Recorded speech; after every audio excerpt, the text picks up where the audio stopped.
Hi, my name is Oluwaseyi Adeosun from ARM Investment Managers. I'll be taking you through macroeconomic and financial market events for May 2021.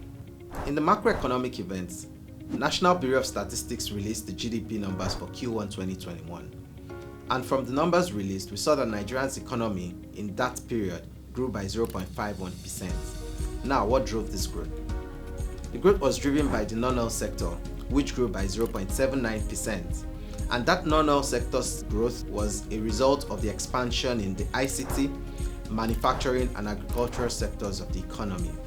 However, despite the growth recorded in the economy in Q1 2021, we saw from the data released by the NBS that the oil sector actually contracted by 2.21% within the period.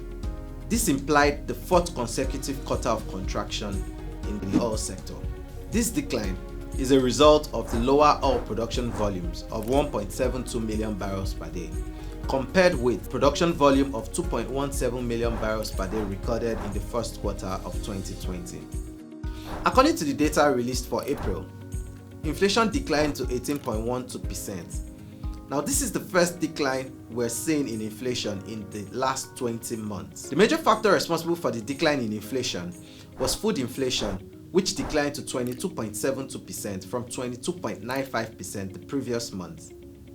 Now, despite this decline, we actually saw core inflation rise within the period. The factors that were responsible for the rise in core inflation were factors such as weaker exchange rates, higher logistics costs that impacted commodity prices. I'll now move over to the stock market. Stock market recorded a loss of 3.52% in May as investors exercised caution on account of the rising fixed income yields and also booked profits on their equity positions. The loss recorded in the stock market was primarily because of the 4.5% decline in the industrial index. This was despite the 14.9% gain recorded by the oil and gas index.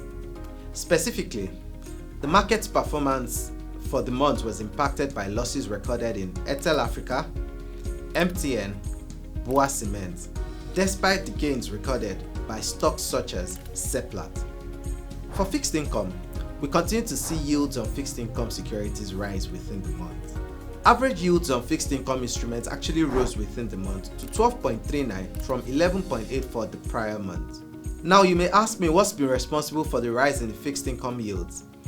This is primarily because investors sold their fixed income instruments to fund obligations amidst the tight financial system liquidity within the month. At the Treasury bill auctions held within the month, the government was able to raise a total of 290 billion. We also saw the stop rates rise to 5.23% from 4.96% the prior month. Similarly, at the bond auctions held within the month, we saw stop rates rise as well to 13.77% across the 2027, 2035 and 2045 bond maturities. The yields on the 2035 and 2045 bonds crossed the 14% mark at the auction, and we saw the 2027 bond maturity witness the highest increase in yields, printing at 13.10%. Going into the coming months, we expect the stock market to be quiet as investors remain cautious given the attractive yields in the fixed income market.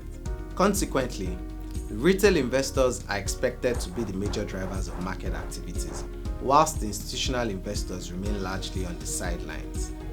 However, in the event that yields in the fixed income market start to decline due to aggressive purchases, we could see increased participation in the stock market.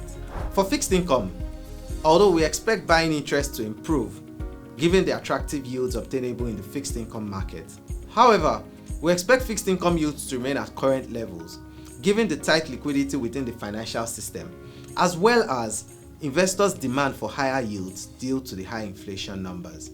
A recap of what we've discussed so far. GDP was good, indicating economic growth within the period. Inflation witnessed the first decline in 20 months.